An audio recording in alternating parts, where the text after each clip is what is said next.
Codependence, anxiety, and inner peace. I'm Cheryl Fidelman, the Conscious Codependence Coach, and in this video, I'm going to be ranting about how codependence can oftentimes show up as anxiety. Codependence can show up in our hyperactive cognition, so just thoughts, analyzing, what we just did, what we just said, what they just did, what they just said, and future tripping about what's going to happen and punishing ourselves and all the different ways in which we can get trapped in our cognition, trapped in our thoughts, and which often is experienced as anxiety. And then as we move through the conscious codependence process, which is the process or methodology of my work, we land in inner peace, which is the opposite of hyperactive thoughts, right? Inner peace, we land in being in our body, living from the emotions and sensations in our body as opposed to our cognitive reactions and our thoughts. Being more in relationship with our body than with our mind. Because you can think all you want, just don't believe it. So, okay, I'm going to be going over all of that in this video. Please like or subscribe to my channel. Keep the comments coming. And okay, here we go. Codependence, anxiety, and inner peace. Now, certainly there is anxiety that it was related to diagnosable anxiety disorders, which is not what I'm addressing in this video. This is about when we get trapped in our mind, ruminating, okay? Ruminating about something we might be punishing ourselves for, okay? And this is the voice of what I call the inner punisher. In some schools of thought, it's called the inner critic. I call it the inner punisher because for a lot of us codependents, we have a not just a critical voice, but like a punishing voice. You should have done it this way. You did it wrong. You know, you said the wrong thing. Now you're humiliated. Now you're like the worst, right? So it's really like a punishing voice, punishing us for something we said or something we did. We also project punishment, right? Like if somebody looks at us the wrong way, or if we think somebody's mad at us, we think that punishment is coming for us, or punishment is pending from another person. And that's one of the reasons why we may kick into codependence, because we think somebody's mad at us or they're going to be mad at us, or we need to prove ourselves or defend ourselves from some punishment or some pending punishment, right? So a lot of this is happening in the cognition. A lot of this is happening in our mind, going over 5 steps before, anticipating 5 steps ahead, holding a list. Well, this person did this thing in 2004, and then they did this thing last year, and they did that thing, so we're holding a list.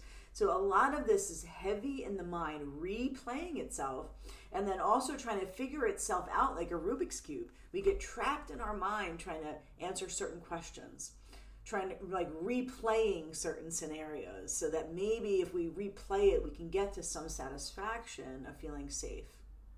But it's an illusion. Getting to an end point of safety in our mind is oftentimes, maybe it's possible, 0.5 times out of 10, right? Maybe it's possible, but for the most part, the overactive thinking in and of itself is not going to come to a satisfiable end. But it continues because of the illusion that if we think about this and analyze this enough, it's going to bring us to some sense of safety. But the hyperactive cognition is a fear-based response. It's our nervous system feeling like we're not safe. And instead of being in our body and going, oh, I just don't feel safe, or I feel confused right now, we go up into our head to figure out that feeling, and with the illusion that we're going to come to figuring it out, or some sort of release or some sort of epiphany idea that's going to fix the situation. But the situation in and of itself is the hamster wheel that's actually not going to end. When it comes to codependence and anxiety, I think it's important to presence the first tenet of conscious codependence, which is the want to be wanted, because it is rooted in our sense of belonging. Now, if you haven't yet received your free PDF of the 3 tenets of conscious codependence, which breaks down the common behavioral patterns, developmental roots of each tenet, and some questions to customize it to your experience, then you can go to cherylfidelman.com, put your email address in, and you'll get your free PDF. So I wanted to presence the first tenet, the want to be wanted, because oftentimes we get trapped in our head because we have lost our sense of belonging. Now, it's likely that most of the time we're not consciously thinking, I've lost my sense of belonging, and that's why I'm in my head. But when we have lost our sense of belonging, meaning we feel marginalized, detached, disconnected, unsafe from a person or from a community of people, right? So it's a romantic partner, or it's your family, or it's your community at work. Something happens and there's a break in belonging. We get trapped in our head. And this is a big part of the aloneness and isolation of codependence. We get trapped in our head about what happened with the people in our life, one or more people. So my fundamental simple definition of codependence is when our experience depends on another person. Our reality depends on another person's reality. Our sense of safety or belonging depends on another person's mood or experience, right? So oftentimes we get this cognitive, anxious, seemingly unstoppable just movie going over and over and over in our minds because a break in belonging has happened. Because we now feel disconnected, marginalized, set aside, powerless, right, over another person.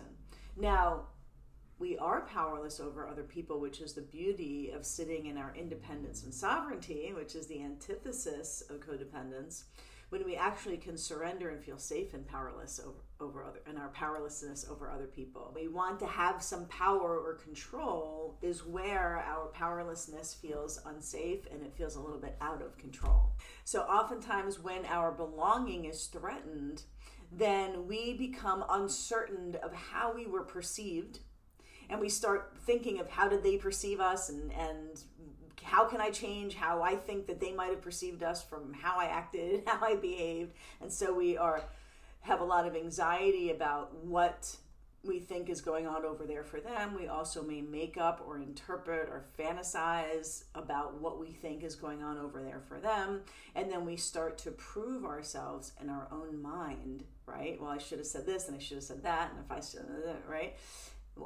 Also, we spend a lot of time not believing people, right? So if people says like, no, like I love you, or I really like you, or I really want to be here with you, our codependence will often challenge that. Well, you said this thing last year, which means I can't believe you now in the present moment, right? And so our anxiety in our mind can deflect love. It can deflect connection, because connection is the opposite of codependence. Connection is presence. Connection is intimacy. Connection is in the now. Our mind is often in the future and in the past.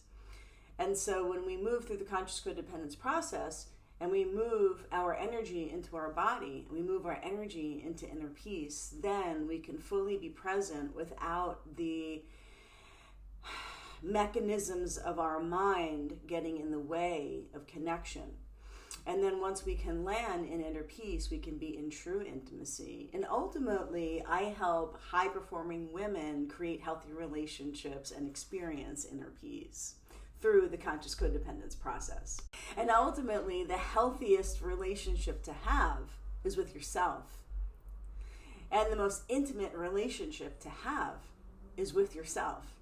Being intimate with your thoughts, your sensations, your emotions, your interpretations, your projections, what you're holding in your mind, and then being able to navigate your experience from your mind into your body and being intimately related with your sensations and your emotions. This is our femininity. Ultimately, I think for the most of us, regardless of what gender we identify as, our femininity is in our relationship with the multitude of sensations and emotions that are possible to experience, as opposed to being focused and driven by the multitude of different many layers of thoughts that we can have and analyzing. That's our masculinity. One more thing that I want to say about thoughts is that I have this theory that, or idea that thought plus belief produces another thought. Okay, so thought has sex with belief and reproduces another thought. So the more we believe our thoughts, the more we are going to think. So a thought pops up and we believe it, and we go, oh yeah, you're right. And then we think another thought, and we think another thought, and we think another thought, and before we know it, we are completely disembodied. All of our energy is in our mind, and we are going nowhere. And we are not experiencing the present moment of emotion and sensation and intimacy. So we're not just codependent to other people. We are codependent to our thoughts. Okay, we are in the third tenet of conscious codependence, the need to prove oneself in relationship to our thoughts. When we get trapped in thought after thought after thought after thought, then what we are doing is we are proving our thoughts right. We're going, oh yeah, you're right. I did do a really crappy job, and they did say this thing, and that's what they meant, and this is what I meant, and I have to figure this out. And we're overthinking because we're believing each thought, and we're proving each thought right. So we are codependent up unto ourselves. And here's the thing, inner peace is always waiting for you. It is there. It's within you. But our mind takes us away from it. Because to land in actual inner peace is to land in safety. It's to land in basic trust in life. It's to actually surrender our nervous system and just trust that we're going to land, that we're held. Trust that we're not going to fall. And so oftentimes we are up in our mind because our body is holding. Our mind it's like the illusion of holding us up. What we're not noticing when we're up there is that we're tight, right? And we're trying to hold it together, and we're trying to figure it out because we don't want to release our energy down into our body. And so when we release our energy down to our body, when we practice this, we get to bring our own safety. We get to bring our own relationship to God or spirit or self, or just the simple spirit within you, to be in full relationship with your body, with yourself, with your heartbeat, and not actually be leaving yourself by going up into your body, right? It's like inner peace is the ability to not need to run from ourselves or from any given moment. Oftentimes we leave our inner peace and we go up into our mind because we feel too vulnerable to just be with somebody without having to say or think anything, right? We leave our body and we go up into our mind because we're suspicious of somebody, or we don't feel like we're being seen, or we don't feel like we're being heard, so we have to figure it out, or we have to tell them something to handle them so that they then can see us in the way we want to be seen, right? As opposed to inner peace, which is nothing needs to be said, done, or thought right now. I can feel something and not have to figure out that feeling by going up to my head, right? I can have some sensations in my body and not have to leave and figure out those sensations. That we actually stay in the frequency of emotion and sensation because we are expanding our ability to feel all there is to feel, as opposed to expanding our ability to think all there is to think. And the somatic experiencing practice of the conscious codependence process, the TSE practice, is to help us move from our mind to our body, to objectify our thoughts, not necessarily to just completely not think, although that's certainly possible, but to slow down our thoughts, put some space between us and our thoughts, and to dissolve belief in our thoughts. This dramatically decreases anxiety when we dissolve belief in our thoughts. So the thought goes by, we can objectify that thought, put some space between us and that thought, and the space between us and that thought gives us the opportunity to move down into our body, into our sensations and emotions. It also gives us the opportunity to separate ourselves from our traumatic identity, which is the identity that was created in reaction to our parents' or guardians' reality.